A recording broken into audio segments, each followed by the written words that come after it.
নবম জাতীয় pay scale নিয়ে বর্তমান সরকার আসলে কী ভাবছে এবং তাদের আসল উদ্দেশ্য কী তা নিয়ে আজ সারা দেশের লাখ লাখ সরকারি কর্মকর্তা ও কর্মচারীর মনে চরম ক্ষোভ ও গভীর হতাশার সৃষ্টি হয়েছে। প্রিয় সরকারি চাকরিজীবী ভাই ও বোনেরা, আজকের সকালের আপডেট নিউজে আপনাদের স্বাগতম। যারা আমাদের চ্যানেলে নতুন তারা এখনই চ্যানেলটি সাবস্ক্রাইব করুন, আর হ্যাঁ, অবশ্যই কমেন্ট করে জানাবেন আপনারা কে কোন জেলা থেকে আমাদের ভিডিওটি দেখছেন।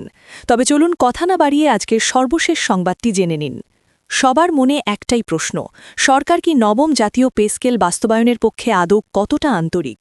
কখন এই বহুল প্রতীক্ষিত নবম পে স্কেল বাস্তবায়ন হতে পারে এবং যদি হয়ই বা তা কিভাবে হতে পারে?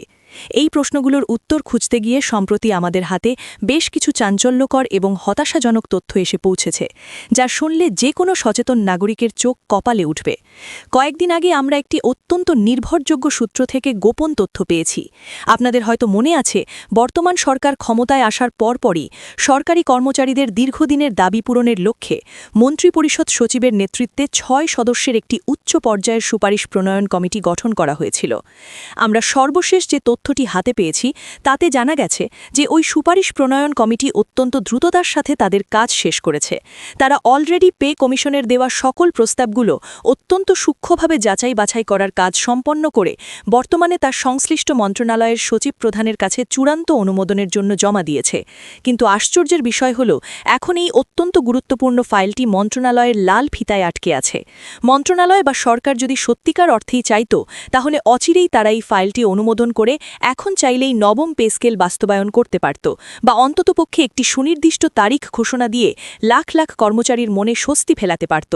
কিন্তু সরকার অত্যন্ত সুকৌশলে সময় ক্ষেপণ করছে, এবং এটা এখন দিবালোকের মতো স্পষ্ট যে সরকার চলতি অর্থবছরে এই পে স্কেল কোনোভাবেই দিতে পারছে না বা দিতে চাইছে না। এর পেছনে একটি বড় এবং ভয়াবহ কারণ রয়েছে, যা জানলে আপনারা অবাক হবেন। একটি বিশ্বস্ত সূত্রে জানা গেছে, বিগত অন্তর্বর্তীকালীন সরকার তাদের মেয়াদ শেষে ক্ষমতা হস্তান্তরের সময় রাষ্ট্রীয় কোষাগারের শুধুমাত্র সরকারি কর্মচারীদের এই পে স্কেল বাস্তবায়নের জন্য আলাদাভাবে 40,000 কোটি টাকা বরাদ্দ রেখে গিয়েছিল। কথা ছিল নতুন সরকার এসেই এই টাকা দিয়ে পে স্কেলের কাজ শুরু করবে। কিন্তু অত্যন্ত পরিতাপের বিষয় এই যে বর্তমান সরকার ক্ষমতায় আসার লগে লগেই সরকারি কর্মচারীদের পেটে লাথি মেরে সেই টাকা তারা সম্পূর্ণ ভিন্ন খাতে সরিয়ে ফেলেছে। তারা জ্বালানি খাতে ভর্তুকি, কৃষক ঋণ পরিশোধ বাবদ ভর্তুকি এবং ফ্যামিলি কার্ডের ভর্তুকি বাবদ সেই বরাদ্দের টাকা সম্পূর্ণ অন্যায়ভাবে খরচ করে ফেলেছে। একজন সচেতন নাগরিক হিসেবে আমার আজ বলতে চরম লজ্জা লাগছে যে অন্তর্বর্তীকালীন সরকারের রেখে যাওয়া সুনির্দিষ্ট খাতের টাকা দিয়ে এরা কিভাবে নিজেদের রাজনৈতিক ফায়দা লোটার জন্য সম্পূর্ণ ভিন্ন খাতে খরচ করতে পারে। ক্ষমতা গ্রহণের সময় এবং ক্ষমতায় আসার লগে লগেই তারা জনগণকে এবং সরকারি কর্মচারীদের যে আকাশকুসুম আনন্দ প্রতিশ্রুতি বাস্তবায়ন নিয়ে বড় বড় কথা বলেছিল এবং জোর গলায় কাজ শুরু করে দিয়েছিল বলে দাবি করেছিল, এখন আমরা তাদের কাছে প্রশ্ন রাখতে চাই, এখন সে প্রতিশ্রুতি কোথায় গেল? হাওয়ায় মিলিয়ে গেল নাকি? সরকার যে জ্বালানি খাতে এত বড় অঙ্কের টাকা সরিয়ে নিল, তার ফলাফল কি? 25,000 কোটি টাকা ভর্তুকি দেওয়ার পরেও বর্তমানে দেশের জ্বালানি খাতের যে বেহাল অবস্থা তা তো সবার চোখের সামনেই স্পষ্ট।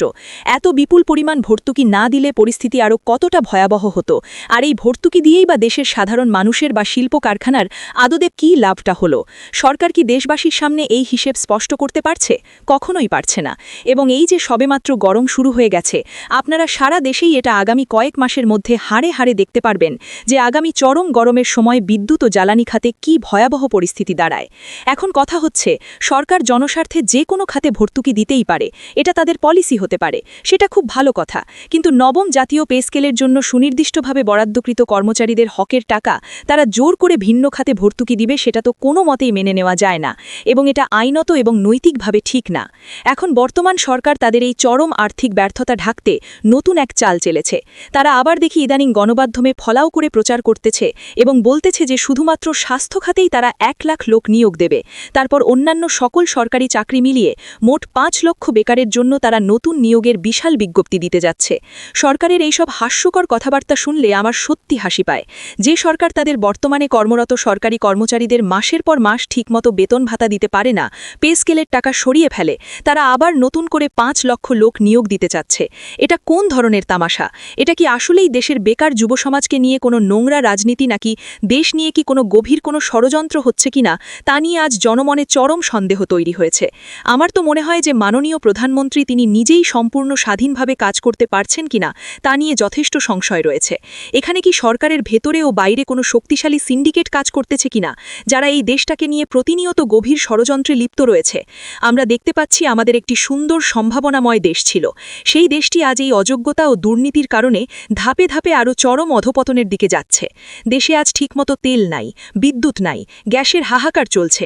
আস্তে আস্তে যখন এরকম নানাবিধ সংকটের কারণে সারা দেশে একটা চরম বিশৃঙ্খলা তৈরি হবে, তখন মানুষের দৃষ্টি অন্যদিকে ঘোরানোর জন্যই কি এই ৫ লাখ নতুন নিয়োগের মূলা ঝোলানো হচ্ছে?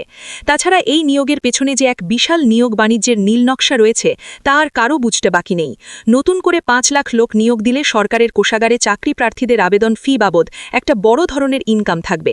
সরকারের তো আর কোনো সমস্যা নাই, পাশাপাশি মন্ত্রী, এমপি এবং দলীয় নেতারাও এই নিয়োগ বাণিজ্য করে কোটি কোটি টাকা ইনকাম করতে পারবে। কারণ আমরা সবাই জানি যে বাংলাদেশ নিয়োগ মানেই তো একটা বিশাল বাণিজ্যের আখড়া, ইনকাম করার সবচেয়ে সহজ পথ। ৫ লক্ষ লোক নিয়োগ দিলে তো আর নেতা মন্ত্রীদের অভাব অনটন থাকবে না। আমার তো মনে হয় যে ৫ লাখ নিয়োগ বাণিজ্য করতে পারলে একেবারে তৃণমূল বা ইউনিয়ন পর্যায়ের পাতি নেতারাও এবার রাতারাতি আঙুল ফুলে কলাগাছ হয়ে যাবে, তারা বিশাল বড় লোক হয়ে যাবে। তবে এই সব টালাবাহানা ও নিয়োগ বাণিজ্যের চিন্তাভাবনা বাদ দিয়ে সরকারের কাছে আমার এবং সারা দেশের লাখ লাখ কর্মচারীর একটি স্পষ্ট বার্তা রয়েছে। সেটা হলো যে আপনারা অতি দ্রুত কোনো রকম কালক্ষেপণ না করে নবম জাতীয় পে স্কেল বাস্তবায়ন করুন। এইসব ভঙ্গি সঙ্গী, ছল চাতুরি আর মিথ্যা আশ্বাস দেওয়া আপনারা অবিলম্বে বাদ দেন। আপনারা স্মরণ রাখবেন, অন্তর্বর্তী সরকার যদি মাত্র কয়েক মাসের জন্য ক্ষমতায় এসেও পে স্কেলের জন্য ৪০,০০০ কোটি টাকা বরাদ্দ রাখতে পারে, তাহলে পূর্ণ মেয়াদে ক্ষমতায় থাকা একটি সুসরকার হিসেবে আপনাদের কমপক্ষে ৮০,০০০ কোটি টাকা বরাদ্দ রাখতে হবে এই নবম জাতীয় পে স্কেল বাস্তবায়নের জন্য। এবং এর পাশাপাশি পে কমিশন দীর্ঘ গবেষণা করে যে পরিমাণ সম্মানজনক বেতন কাঠামো তারা সরকারকে ঘোষণা করে গেছে বা তারা যে যৌক্তিক প্রস্তাব করে গেছে, সেটাই অক্ষরে অক্ষরে বাস্তবায়ন করা হবে বলে আমরা দাবি জানাচ্ছি। এখানে সবচেয়ে গুরুত্বপূর্ণ বিষয় হল, পে কমিশন সর্বনিম্ন বেতন যে ২০,০০০ টাকা নির্ধারণ করার প্রস্তাব করেছে, সেটা কোনোভাবেই ১ টাকাও কমালে সাধারণ কর্মচারীরা তা মেনে নেবে না। এবং এটা যদি কমানো হয়, তাহলে সেটা হবে প্রজাতন্ত্রের সরকারি কর্মচারীদের সাথে চরম বেইমানি ও বিশ্বাসঘাতকতা করা। তাই আমি সরকারকে বারবার বলবো যে আপনারা নিজেদের পকেট ভারী করার এসব আলতু ফালতু চিন্তা বাদ দেন। আপনাদের এই মুহূর্তে নতুন করে কোনো নিয়োগ বাণিজ্য করার দরকার নাই।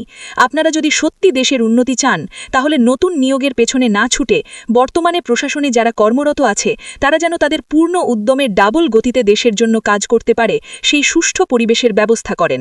যারা সরকারি কর্মকর্তা কর্মচারীরা রয়েছে, তারা বর্তমানে এই লাগামহীন দ্রব্যমূল্যের ঊর্ধ্বগতির বাজারে পরিবার পরিজন নিয়ে কি মানবেতর অবস্থায় আছে, কিভাবে তারা ধার দেনা করে দিন পার করছে, এই খবরগুলো আপনারা মাঠে গিয়ে নেন। এবং অতি দ্রুত শতভাগ নবম পে স্কেল বাস্তবায়নের প্রয়োজনীয় আইনি ব্যবস্থা করতে হবে। আপনারা যদি এই নবম জাতীয় পে স্কেল নিয়ে আরও গড়িমসি করেন, বাস্তবায়নের পথে না গিয়ে ঝুলিয়ে রাখেন, তাহলে আমার একটি স্পষ্ট আশঙ্কা আছে। সেই শঙ্কাটি হল যে এই সরকার আগামীতে সারা দেশের লাখ লাখ ক্ষুব্ধ কর্মচারীদের পক্ষ থেকে যে প্রবল প্রশাসনিক চাপে পড়বে, সেটা এই সরকার আবার সামাল দিতে পারবে। তো সরকারকে অত্যন্ত ভেবেচিন্তে এবং হিসেব করে কাজ করতে হবে।